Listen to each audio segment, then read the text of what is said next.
started a business, that's why I'm here. When I was young, my parents were very entrepreneurial. Come on in. And that had a big impact on me.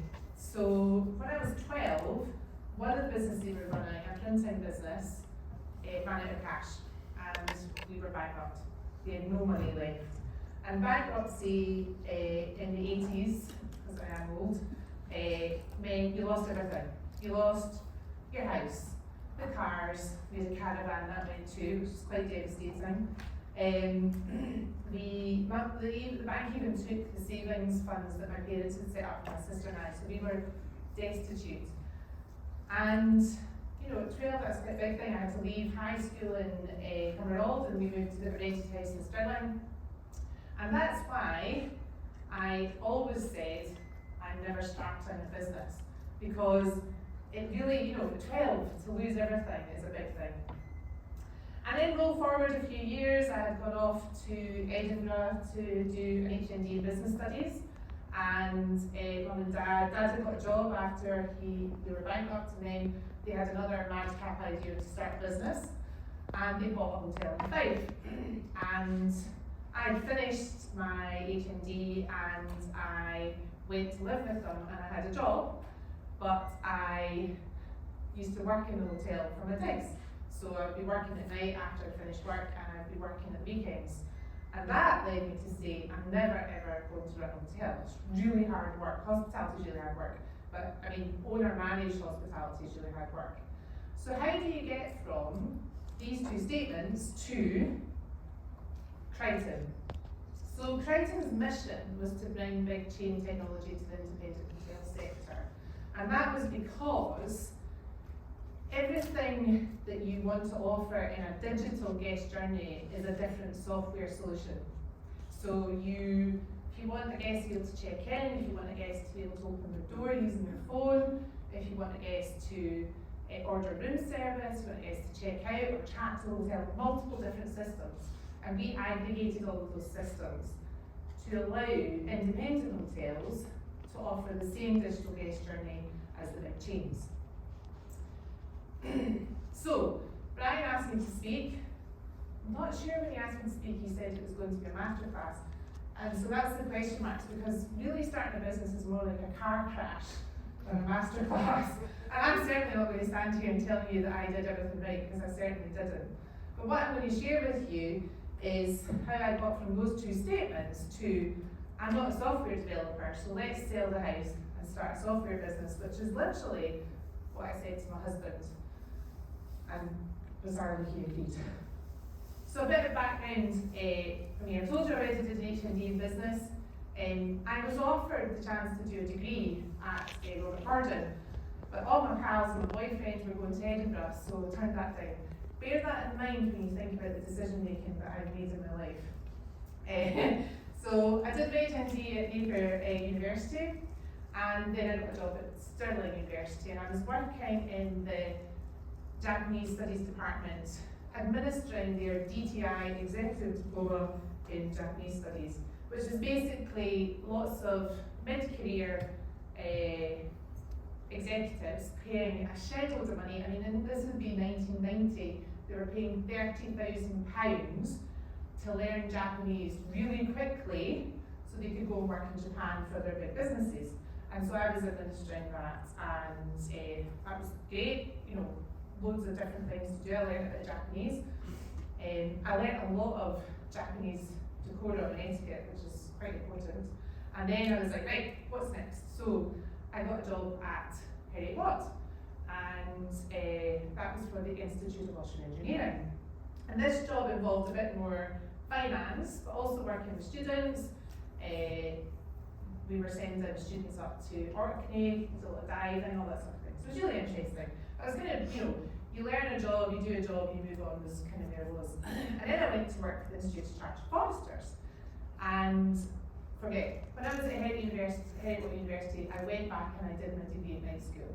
And that was a great experience, I have to say, because I was 23, and all of the other students mostly were in their sort of mid-30s, 40s, 50s, 60s. So it was kind of like a mini MBA, because was that sort of collision of theory and reality. So they were actually talking about real strategies in their business and how they were executing them. And that really brought it to life. And I have to say, thoroughly enjoyed that. Moved to Institute Chartered Foresters. For a while, we used to laugh that I could only work somewhere that had either executive or institute in the title, and I did go and work for an institute. And that was my first sort of job where I had leadership experience, I had a small team, I was number 2 to the exec director, and really good learning ground for the roles that I went into. It was basically a professional membership organisation, so responsible for running the exams, upholding the rules in forestry stuff, experiments in forestry. I mean, they planted trees like 100 years ago and then figured out how far apart they should be planted to maximise growth. And that takes a long time. Somebody's got to be the custodian of that experiment because obviously the people who planted them weren't around at the end. So that was good. But at the end of the street, there was a little place called City Base, and it was a business centre. And I saw this job advertised, which was centre manager for City Base. Ooh, that sounds interesting. What does that mean? And basically, serviced offices, you probably all know what serviced offices are now. WeWork. I mean, most people have heard about WeWork's entrepreneurial madness. But in those days, it was very much, what are these business centres with plaques of lots of little different companies in them? Why would you not have a proper office if you have a business? And it was basically, so 30, 50, 100 rooms, 100 businesses, where they were small. And when you were starting a business, you don't know what it looks like in 6 months, a year, 2 years. And you certainly don't want to be signing a 10-year lease, because guess what? Some businesses don't make it. In fact, quite a lot of businesses don't make it. So I convinced the owners of that business that I should be given a job, and I went in to basically run a £1 million business.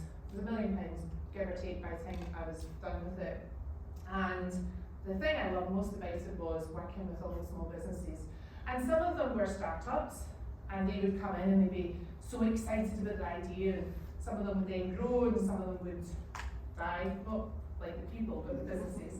And they would have loads of learning. I really made it my job to make sure I knew everything that I needed to recommend to these business people so that I could be useful to them. And just be a sort of a bit of a counsellor really sometimes. But we also had businesses like Microsoft come and start small with us as they were growing, what their presence in Scotland would look like. So it was really interesting. I did that for 3 years, and I did things like, so City Base was growing, lots of different locations, and I would go and coach new centre managers, and I helped sort of put in a computer system, because when I started they didn't have a computer system, so I told you at the beginning of and that was quite interesting. After 3 years I was headhunted to Abbey Business Centres, and Abbey Business Centres had started in the late 90s, and it was well funded by a Scottish entrepreneur, and they had grown quickly, and they had gone into Europe as well. So when I started, it was 16 centres, and I was headhunted to sort of get their Edinburgh centre working properly, hadn't had a great start, and also to run a quality sort of scheme for them. So once a quarter I got to jaunt around all the centres, jaunt in inverted commas, it's obviously very hard work, and do a bit of coaching to centre managers, check that they were compliant with the health and safety regulations that were required, things like fire escapes were clear and that sort of thing. But also get to meet all the centre managers. It was a great role. And slowly but surely, as I was doing this job, I was quite experienced in being a centre manager for a serviced office business, kind of like being a hotel manager. But it wasn't a well-known job, so I was quite involved and stuff. And they wanted to implement a database. So in the days of selling serviced offices that I did, what used to happen was you used to put an advert in the paper that you had an office to sell, and then people would phone you and say, can I come and look at your office? And you go, sure, and you would take them on a tour, and you might sell them the office, you might not. And we were kind of getting into the internet days, but still someone would phone you up and say, I saw that you got an office, can I come and see it? And you go, yeah, that's fine, you can come and see it. But we had no real way of tracking, so you had to kind of fill in forms. I had 2 showdowns this week, I had 4 calls, and we were like, we need a database, it needs to be company-wide. So they implemented this database, and it was really bad, it was really slow, and you had to wait until 6 o'clock at night really to get, when everyone stopped using it, you could just wait long enough to click through to put the information in. But I really believed that we needed the technology because I had bits of paper here and cards here and numbers and remembering to follow folk up and all that sort of thing. So I kind of took that on board. And then the sales director left, and I was sort of the person who knew about the database, so I sort of became the back to sales director, and I was finding out what every centre was doing, and then I was helping them, and then I was, oh, that centre's had a lot of inquiries this week, why was it?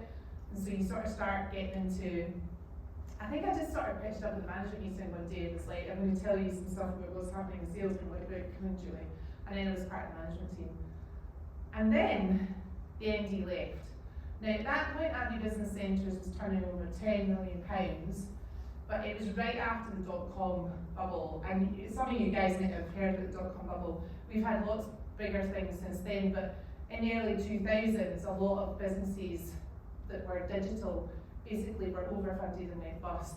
And that meant they'd come in and taken big swathes of space in serviced offices, and then those big swathes of space were left with couches from IKEA and pinball machines, because it was cool to have a couch and a pinball machine. So we had a lot of vacant space, and we were really struggling, and the MD left. I was 33. I didn't even think about applying for the job, frankly. The advert in the paper said, it was in the Financial Times, it cost £7,000, I remember that at the start, and it said, Managing Director required for a service office business. Mergers and acquisitions experience required. I was like, well, I don't really have that experience, I'm not applying. So I didn't. They brought in an interim MD who I actually knew, because she'd been in the business before, and I sat down with her and I said, right, here's the 10 things we need to do to make this business better. I'll work with you on these things, and then when one of Hoddle or Doddit gets a job, who were the other people in the management team that I didn't want to work for, I'll leave, you'll write your reference, you'll read it better, bish bash bosh. And we started that, and then about a month later she phoned me up and said, the job's yours if you want it. And I said, what job? And she said, Managing Director. I was called General Manager too. Ooh, girl. I was going on holiday, it was actually a Friday night, I was going on holiday on Saturday, 2 weeks of San Francisco, Yosemite, Las Vegas, thinking I had made the whole thing up, but when I got back, they'd changed their mind. So that wasn't the best trip ever. But when I got back, it was my job. And all of a sudden I was managing my peers. And that was interesting, because they were all like, what the heck? Julie Calder, as it was then, from Edinburgh, is running the whole business. That's a bit random. So we set about turning the business around. Took 18 months to get back into profit, and then it's a clear strategy of making sure that we grew sustainably so we could sell the business. The majority shareholders want to sell the business. We did some growth, we went to market, we learned what would reduce the value. We fixed that and then went back to market. In 2011, we sold to Regis, and I managed that sale process from beginning to end. And I was a shareholder at that point, so I made a little bit of money, and I put the money in the house. So, that's Potty's history of how I then got to work in a hotel. Because after selling Abbey, I had a year off, it was awesome. I made a bit of money, I hadn't like made retirement money, and I was only, oh god, what age was I? 40? 40. So I was like, not going to retire, but I had some time off and did some stuff. And then I came back and I met this property developer. I had an interim role for 9 months, it was a total disaster. And then I came out of that and met this property developer called Chris Stewart. And he was converting this space here, sort of below St Giles Cathedral, into this, see the big shiny sun on it, luxury service apartment space. And I had a coffee with him, and he didn't want to get involved in a franchise or a management contract or bringing in a management company or working with a brand, because he didn't of work. It's like right down a couple of venals in the middle of the old town of Edinburgh. And so we're like, could just be flats. So he said, do you think that you could operate this for me and see how it goes? And I said, well, I used to be quite good at putting bums on seats. Maybe heads up beds is literally similar, I'll give it a go. And then I had a really steep learning curve on how to distribute hotel rooms, because that's like a job in its own. Never mind setting it all up and getting it all ready and all that sort of thing. It was really good. And I basically was named the Chief Executive Officer of Lateral City, which was the overarching group, because the plan was to have multiple locations. And Old Town Chambers was the first one. So that was 2013. And as we were about to open, the night before, I'm a bit of a deadline person, the night before we were opening, I had these like 50 leather-bound folders on the desk, and I'd had them all like printed up, handy, they were all lovely ostrich leather, and then they came in these horrible plastic folder bits, and we're shoving bits of paper in, because we wanted to tell people about the fact that we're living in one of the oldest townhouses in the centre of Edinburgh, and amazing places to go, and not just end up in like a Pizza Express. Nothing wrong with Pizza Express, but there's lots more things to do than just that. So the team were like putting them out, and then 2 weeks later, I was like, oh man, I need to change those folders. And that sort of made me not happy, and we're still a small team. I was still responsible for getting the information to the guests. So there we were, I'd already spent a fortune on it, and I was like, there really must be a better way, because, you know, this is 2015, pretty much everyone has a mobile phone by then. I know you guys now will go, was that even a thing? But really it was. Adoption of mobile technology and young people was definitely there. But technology, mobile technology for people who would have the money to buy these luxury service apartments to stay in was probably a bit slower. So I'm like, I need to get it to their phones. I'm spending a fortune on these folders, that doesn't make sense. And the hospitality sector was spending $400 million a year on property directories and marketing fashion. I was like, I'll have an app. An app's the thing. So I spoke to a developer, I got a quote for an app, and that was 10 grand. I was like, I don't have 10 grand, that's not so good. Oh, that's not great. So anyway, okay. And I spoke to a developer, and I was like, what, what's the story here? Oh no. And I was like, what I need is build your own app, like WordPress for apps. No, that doesn't exist. And by the way, it couldn't exist because Apple don't like, they called, what was the name for it? It was like basically copycat apps. So you create an app and you create another app, create another app. So I parked it. And then we did really well. It was a very successful business. I was doing lots of appraisals, and we won awards. That's nice. But I was like, oh, Monday morning, I have to go into that place and the boilers don't work. And so I was like, I've got this idea, I think it's scalable. It's a thing. I need it. I definitely need it. Niche shit doesn't exist. And then somebody did something sort of similar, and I thought, I'm going to give that a go. So I did go home to my husband and say, I know I'm not a developer, I'd like to start this technology business, but it means we need to sell the house.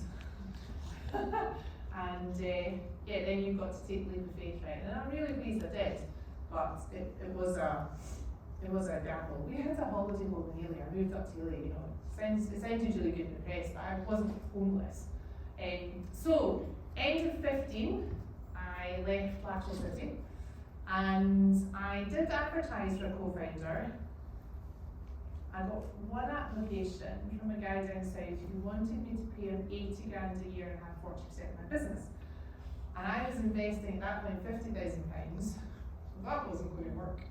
And then I had mentored several software businesses, and so one of them gave me some time, and we recruited a developer, and we found some open source software which had been built to help techie people develop apps. And then we, excuse my French, bastardised the hell out of the front end, made it fit for purpose hospitality, and we launched our beta in October 16. And that was a do-it-yourself app, digital guest information, and then we started thinking about what else we could plug into it. And then we won an innovation award from Scottish Enterprise, and we launched our product in December of 16, and our first customer came in 2017. And that was actually a service department that I knew. You're like, was he really a customer, or was he just feel sorry for you? But no, he actually needed the product. And I had spoken to him, and then we had several other customers, and then we had a hotel.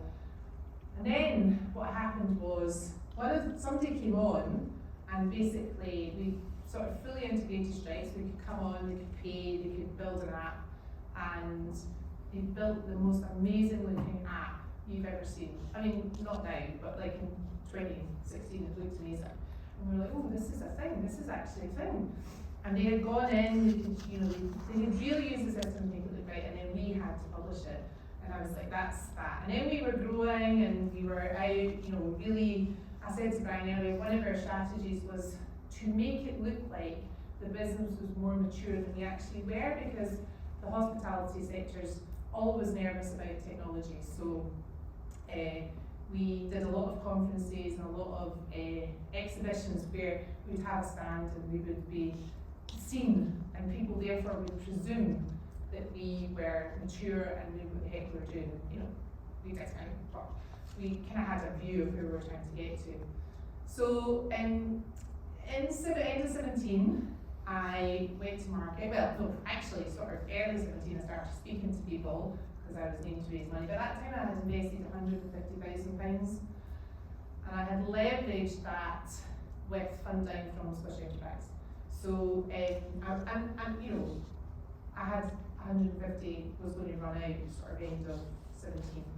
So I had several conversations, had some funding lined up, and then the guy who I used to work with at Abbey gave me some money, gave me quite a lot of money, gave me £5 million, and he was like, crack on with your £5 million. And he took just slightly less than half the business for that. So I had a lot of money. And we were really focused on what we needed to do at that point. We were launching group functionality because we got to the point where groups wanted to use us, and we had started to understand that, okay, this isn't working anymore.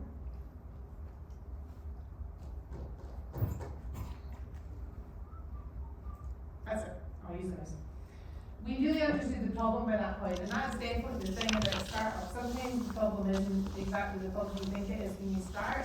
So when I said to you that we were aggregating technology, remember I started with just wanting to get information to guests on their phone.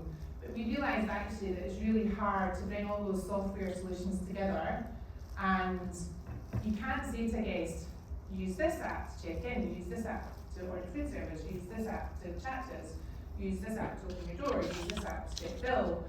It just doesn't work. So we brought all of that into one, and we built this middle where all of the different systems spoke to the different apps, and that's really what it did. It made it easy for guests to engage digitally, and it made it affordable for independent hotels to have the same sort of technology as the big chains, because the big chains had spent, I think by 2015 they'd spent $1 billion on all their different technologies. So an independent hotel isn't really going to have that money ever to spend on technology. So we were going well, we launched great functionality, but bear in mind we'd had this open source software, we had this plan to build it out slowly, and we were really coming up against it. Technically the team weren't happy. The open source software was written in PHP. It wasn't so much the language, it was more just how everything bolted together. And it was just a bit of a slog. And because of that, we were not launching as many new features as we wanted to. It was all a bit frustrating. So I got an experienced chap to come in and look at the business. And he was like, you might have to rebuild this product from scratch. Now that's really unusual in technology. Those of you that are in technology know that. You hardly ever have a product and then just go on, just rebuild it from scratch. And so, it's like, okay. But we did. We rebuilt it from scratch, and then we launched really snazzy video in October 19. And at that point, it was really good. We had lots of interesting product. We were selling to new customers, and we made it. And at that point, I would have said we had product market fit. But then COVID came along. And so for the first sort of couple of weeks of COVID, I was like, well, that's that. All the hotels, everybody's shut. And we did some things like we went out to our customers right and we said, you're not going to pay us for 3 months because we're in this with you. And that meant we didn't lose anybody.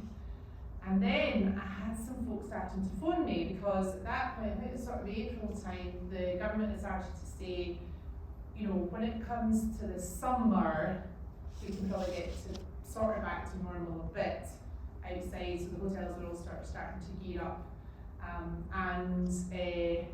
We're like, oh, okay. And I had a few folk coming up who'd been speaking to, and they were like, we want your app, because everything needed to be contactless. Remember, everyone had to be really clean, need to wash your hands all the time, and all that sort of thing. And people trusted their phone, right? You know, they wash their hands all the time, but they were happy to touch their phone. So we went out and said, you can have 6 months free, and then pay us next year. And that went down like a bomb, and that's when we hit product market fit. And product market fit, I always remember someone saying to me what it felt like, and it's like you keep turning around to send a customer your product, and you don't have any left, and you can't believe it because you've only made some more, or your software platform's going bananas, or whatever it is. But it was super busy, and that blue package that we launched made it really cost effective for them to join. But then, of course, the plan was to get them to go up the different systems so they could bring more, and we could leverage that to make money from them. And then, so we added like hundreds of new customers. I was recruiting staff to help get all these apps out as everyone else was laying staff off. And then we had another lockdown. And that was okay, but it kind of slowed things down. And by that point, I was like, right, I need to raise some more money, which became difficult because the initial investor was like, is this going to work? He wasn't really that keen. And people then were like, you really like what you're doing, but you've got this guy who is almost half your business who isn't really that keen. And that's tricky because if he's not going to give you more money, why should we? So I made a decision that we'd have to sell the business. And the decision was made because I wanted to do what was right for the customers. The business was at break even, I didn't have to sell it. I was raising so I could continue to develop. So I dusted off the strategy that I had used when I sold Abbey, and I approached 20 people that I thought would be interested in Crichton, and I got 3 offers for the business, and we sold it. And this was the company that acquired it. Actually, it was the company that I thought in 2017 would be most likely to acquire us when I was asked by a potential investor, what's your exit strategy here? They had a suite of hospitality products, and in the time they'd done something similar to us. They're Portuguese, and the reason for buying Crichton was to get into the UK, because we pretty much stitched up. Like anyone in the UK who wanted an app and said, oh, we'll go speak to that bad Scottish woman, Julie, who's always telling us that you need an app for your hotel. So they came along and they've got all of our customers, and they've amalgamated the systems together, and it's gone very well. And I finished up with them at the end of last year. But just to kind of give you some, I guess, some hindsight things, and hindsight is an exact science, I think. When I launched the product, we did get customers fairly quickly, and a lot of it was a digital. Guest houses could use it as well, holiday homeowners could use it as well. But the hotels that use it to begin with, I wish I had gone and spent more time with them and really understood how they were using it, not how they were building it, but actually what they were doing with it, because it would have helped me understand that it was a change management process within a hotel to implement this technology. And we got there eventually, but if I'd spent time with the first customers and really drilled into them, that would have made it a lot easier. And the other thing is, when I brought my chairman on board, he was like, you can do whatever you want, but you just have to pick one. Because anyone in hospitality, folk just phone me up and go, or CD and go, could you do this? And I'm like, yeah. and then I would sell to them, and it was mostly hospitality, but it was events or, you know, conference centres or like visitor attractions or museums. I had like a flight museum down in Devon, and then they all want different things, right? And you can't give them all different things. You need to really focus on the pain that you're solving, and then make sure that you continue to solve that pain and not everybody's pain, because you're a small business. And remember I told you I had started with a developer. Well, it turned out he was actually a website developer, and we had to move on because he didn't really understand what we needed to in the back end. And I got a young lad who just finished a MSc in AI, and he had some experience, a really super smart guy, and he became sort of my head of development. But actually, when it came to that decision to rebuild, I just presumed that he would know what to do, but he didn't, because architecture wasn't his strength. And I think there's a thing in sometimes experience, you know, even if you're not the smartest person in the room, will trump someone who's really, really smart just because they've been there, done that. And that's what happened when I brought the experience CTO in. But also, a lot of startup businesses, you'll see they're like, oh, I brought in someone from Microsoft or Google or, you know, some other really cool big business. But then they don't succeed because they're used to having a huge business behind them. And in a startup, usually people are prepared to come in and do this and do anything. And when you start a business, you know, if you've been working, you do basically spend the first few times going, he'll do that, or that'll be me. He'll do that, that'll be me too. I'll just do everything, and then it's easier. And it takes, some people just can't really scale up and down, and you think they're going to be great, and they're not, because they're used to having other people around them. That problem we had in the system where we had a struggle in terms of trying to rebuild it. We were bloated as a management team. Oh, I was probably bloated by that point, probably. But the development team was bloated. So it's not a very nice term, but it is a term. And it's like, the way I always think about it as a non-techie person is, you know, like you've got a really small kitchen and you've got too many chefs trying to do things, then that's like technology. I thought you could just throw more resource at it to go quicker, but you can't. And we got to the point where we just had too many people trying to do too many things without the right architecture and the right plan, and that's when the CTO came in and really made a difference to the business. And I was probably 9 months too late in bringing that experience into the business. So, you know, there was part of me that's like, oh, it's really cool, we're all in this together. And as soon as you can get someone who's really experienced, make sure they can cope with rolling their sleeves up and get some experience in. And then the last thing is this non-technical piece. So I was in every part of my business apart from development, because I thought I couldn't add any value to it. I was not scared of them, but apprehensive of speaking to the development team that we grew. I don't really know what they did. And you know, you're sort of, I would walk past maybe to get a cup of tea and I'd be like making jokes like, struggle with your backslashes today or something really like lame.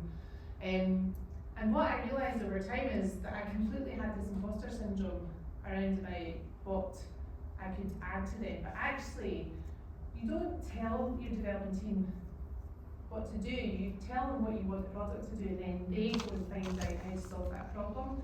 And I had misunderstood that to just go and say anything to them at all. And that's not great, because your development team, like all of your teams, need the vision, and they need you really to spend time with them, reinforcing the pain point. What problem are you trying to solve? Why does this make a difference? Why is someone going to use it? How are they going to use it? Customer feedback all the time. And it took me quite a long time to realise that. And you know, I'm not big one for regrets, but if I was doing it again, which I may do, then that's something I would do really differently, was be much closer to the development team. And not have them separated. I think I was so like, well, there's such a focused role and they really need to have time to get their head down and all that sort of thing, and it's not ideal. So, I have some extra things to tell you, but I think somebody's going to come and speak to me first and then we'll finish it. Your top tips. Yes, do you want me to just Go on then, okay. Right, sorry, there's sort of a graph thing here, but I think it's a really important thing to understand, and it comes back to the non-techie thing. This is unconscious incompetence. So, when you start doing something, you don't know what you don't know, right? Like, I mean, I've started to learn to play the piano, and everybody knows what I don't know because they can hear me. But when you're starting a business, you've sort of got an idea of what it's going to be like, but you don't know for sure. And then you learn some stuff, and you're like, oh, now I know what I don't know, and I'm making a plan to get to know what I don't know. And then you get to know what you know, but it's not like you have a gut feel for it, and eventually you get to unconscious competence. Driving's a really good example of this, where you know what you know, and you don't even really need to think about it, it comes naturally to you. And when you think about starting a business, cut yourself some slack on that, because just because I wasn't a developer didn't mean I didn't have lots of stuff to bring to the business. It was my vision. And you really need to be clear with yourself that there will be things you don't know, and you can't know them. And some people will share things that they thought you know and you didn't know them, and you're like, oh, that's great. Doesn't matter. Just try and go towards the fact there'll be some things you don't know. And startup is a hypothesis. You think that there is something that you can do to solve a pain point that somebody might be prepared to pay for. Because ultimately, if you're going to have a successful business, unless you're like in, developing cancer drugs for many years to the future, but ultimately the goal is money and obviously making people better. You've got this idea, but it's just you're going to prove it's a hypothesis or not. In business, we're so bad at giving ourselves a hard time as a failure. That business failed. We don't say that to scientists. They go in and they're like, I've got this idea, I'm going to prove it or disprove it. And then either it's success because they've proven it or they've disproven it. You just have an idea. So don't be thinking it's a failure if it doesn't work. Most businesses don't work. It's not terrible. Don't throw all your life savings after it gets to the point where you're destitute because of it. Try not to. But it's just a hypothesis, and I think it's really important in the startup land and in life in general that we get to fail more. You have to fail faster, right? So you have to try and get to the point where you can prove or disprove your hypothesis as efficiently as possible. And the way to do that is to do a lot of research before you build anything, frankly. And then when you build something, build small, then add to it as you get more feedback. You're your vision's guardian. It took me a really long time to understand what project managers did, because I sort of thought they were trying to get in about vision, and they're not. They're trying to keep you on track with customer feedback to make sure you build the right thing efficiently. But you are your vision guardian, and you're always your vision's guardian. But that means you need to make sure the vision is always right. So this whole conscious incompetence hypothesis all comes into you have this idea and you're the person that's responsible for making sure the business is going in the right direction. And you have a team to help you there, but you're the guardian. Make sure you understand the pain point, that you can explain the pain point. And you need to be really resilient, because you're just going to have a lot of knocks and scrapes and people who tell you it's a rubbish idea and people who tell you it's rubbish when they've finally got it. People cancelling and people coming back and COVID or whatever the next thing is that business throws at you. There will always be what's going on. Your star team member will leave because they get a job, or you'll wake up one morning and go, what am I doing? Why don't I do this? Or have chest pains because it's so stressful, whatever. You have to be resilient. And the final thing I would leave you with is, this is a marathon. Startup is not a sprint. Everyone thinks that it'll be like a couple of years, you'll sold it, you'll be driving your Porsche around in LA. It's going to take much longer than you think. It's going to cost a lot more money than you think. And you have to be prepared for that. And that means you have to look after yourself and you have to look after your team, because you do sometimes get to the point where you're so tired, you've got no resilience left, you can't be the vision guardian. You can't think about it as a hypothesis. You can't even get your head around the fact that this is something that you just don't know, and you need to find out how you can go and find out. It's so important, because you are at the nub of all of this. You need to look after yourself more than anything else. So those are my 5 tips. Thank you very much for coming to listen to me.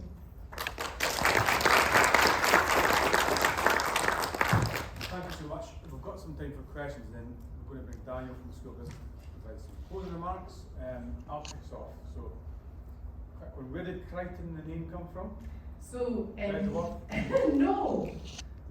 it was a play written by Jane Barry about a butler that saved the day called Crichton. So Jane Barry, Peter Pan, and this was a play about this butler, but Crichton was spelled the Scottish way, Crichton. So when I said to my Mauritian developer, how do you say that? He said Crichton. So I took the CH out, it became Crichton, and I didn't even think about Red Dwarf.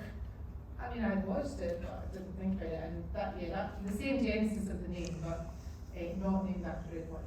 Okay, and then why do you think, you talked about like the resilience and you've got to keep going, you've got to keep picking yourself up. So 2 questions on that. So it is hard running a business and starting a business and managing a team, and you're responsible for your employees and all that. So why do you think entrepreneurs put themselves through that, and how did you help segment your life, like so you can switch off? Because you're going to say if you just thought about it all the time. Yeah, so I think the first thing is, I think you just got this compunction in you, maybe you're a bit mad, I don't know, maybe there's like a gene that we'll find out later that's just not there or there. But I think this whole sort of drive to do something different or find something different, or maybe just like my dad was always like, I can't work for anyone else, I'm unemployable, I'm going to start my business, maybe that's me. But I think you have to have it in your belly. And I think once you've got the idea in your belly, it's hard to get rid of it. You have to see it through. Yeah, or try. Just try. But the how do you segment your life? Well, I didn't for the first 3 years. In fact, I'm still really bad at it. So I am a professional workaholic, and that's not a cool thing to be anymore. And then I did get to the point where I was burnt out, and so I had to start going to the gym. But I lived in Ely, I worked in Edinburgh or London or wherever I was, so that meant I had to get up for 5:20, drive to the gym, do my exercise, go to the office, then I couldn't drive home at 5 because the bridge, so I would stay till 8, then it was 5, and then I'd get home at 9. And then I was like, that's not working. So, yeah, I don't know that I know the answer for like that, Brian. I think that's a work in progress. If you're going to do it again, you won't plan that. I'm still going to be rubbish at it. I just accept that, I think, a little bit. Right, who's got a question?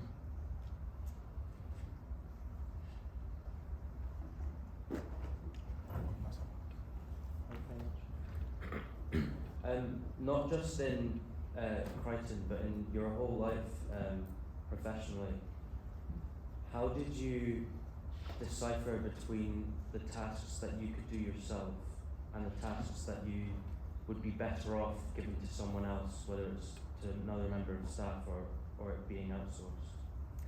Well, I think sometimes it's easy to just don't know, right? I couldn't develop, so that was simple. But sometimes I think you have to maybe try. This is just me. I think when I was younger, I would try, and then if I wasn't very good at it, I would get someone else. But as you get older in business, it becomes obvious that your time has to be spent doing the most important and strategic things. And so it's that sort of bit where you go, you have to accept that it might not be the way you do it, but someone else has to do it because you have to focus on something else.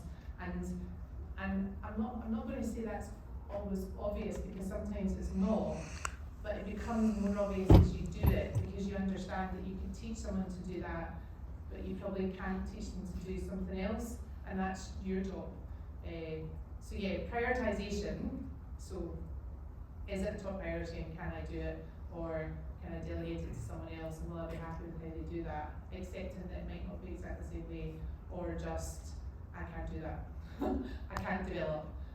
Like for example, when I started Crichton, I did everything. I did all the social media, I did all the marketing, I did all the writing, I did all the selling, I did everything, and then eventually over time you're like, what am I actually best at? And it was going out and representing the brand and selling and partnerships and all that sort of thing.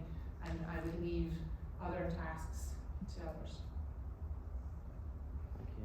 Another question over there. Beth? That was a really good talk, thank you.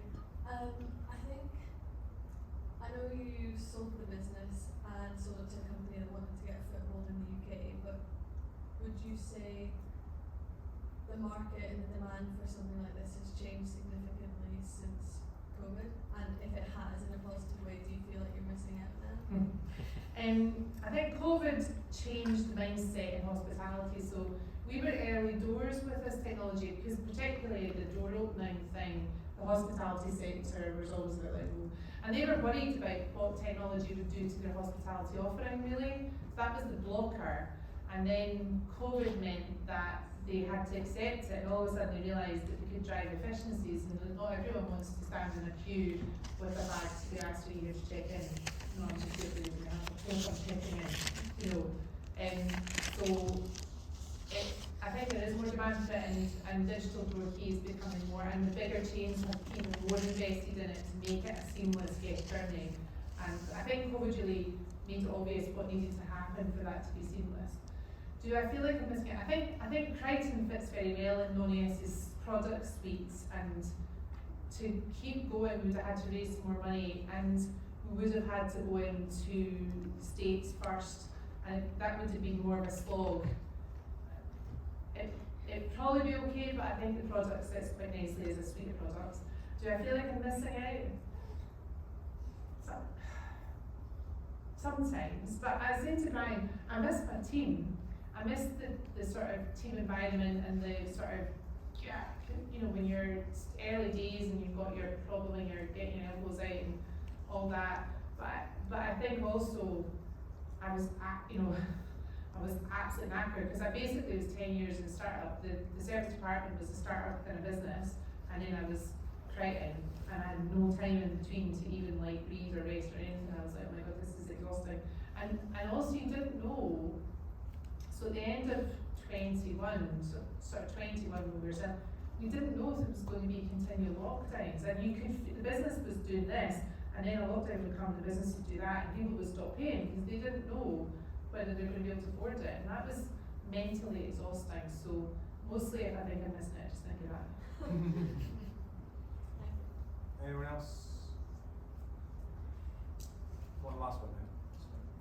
Thank you, I really enjoyed that. So I know you mentioned that you don't have regrets, particularly from developing your business, but if you were to give one key thing that you would have done differently that other people can take into their own startup journey, what advice and what key thing would you give someone? It's the health thing I think is an underlying thing. For me, the speaking to early customers, we ended up with changing how we sold it to help them understand it's a change process, and also we then started doing monthly webinars where customers could join us to talk through what they had to do and get their team involved. And if I had gone into some of those first few customers and spent time, I would have realised that they were having to bring their team with them and the changes that were having to happen. And I sort of knew that, but I didn't think it'd be a big deal. But in a massive hotel, that's a big deal. And it's worth it, but you have to sell the benefits. So I would say getting as close to your first customers as you can when you start would be the thing that I would be right in there. Like they go leave now, please. One last one behind you. Thank you very much for that. Sorry. And so my question is this: do you think it's necessary for someone who wants to venture into a startup business to work in a company similar to what they want to do, for them to just understudy the business? Do you think it's necessary? Look, I think all experience is good. So I think if you haven't worked at all and then you start your own business, you probably have some tricky times trying to think about how to structure it. It depends on who you're surrounding yourself with, obviously. But if you were to go and work for a business that did exactly the same, your contract would probably exclude you from actually being starting a business that would compete with them. So you'd have to be careful about that.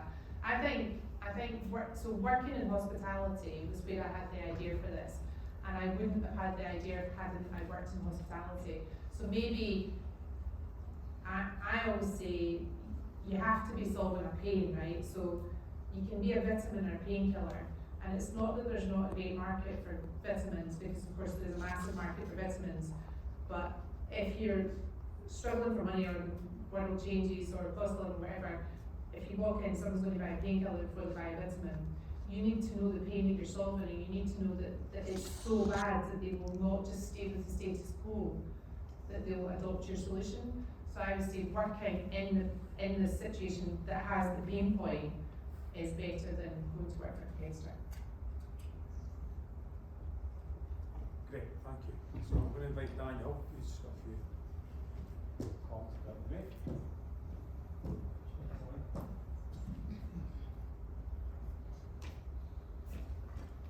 Great stuff. So just first of all, a big thank you to Julie on behalf of the Centre for Entrepreneurship and the Business School. A big thanks.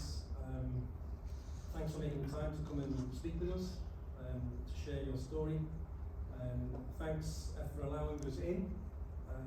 Thanks for allowing us to live vicariously on this journey. And thanks also for sharing a really true and honest account and sharing your vulnerability. Brian has invited us to sort of riff off some of the things he said, so hopefully over the next 60 seconds we'll see how it goes. So so thanks for those the takeaways. Up there you have the word marathon. I listened to you speak, it was more a sort of ultra endurance athlete I think you were demonstrating. And there's a nice link there back with pain, you know, because as a now a somewhat the ultra days are gone by, and of course being an entrepreneur is being part of a pain community to some extent, it sounds. So maybe another thought there around, you know, the importance of health. You mentioned chest pains, the stress, you know. So this sort of links back, and as I say, riffing off what you said, makes me think of a book written by Charles Handy. Maybe you've read it or heard of it.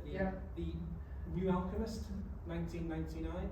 What is it that sets people like yourself apart? Was it the 3 Ds or the 4 Ds? He talked about being like a dog with a bone, having, you know, the doggedness, wanting to make a difference, saying, well, I can take away that pain, I can make a difference here. Having desire, you know, you shared with us that you experienced some family traumas, maybe some family and some difficulties.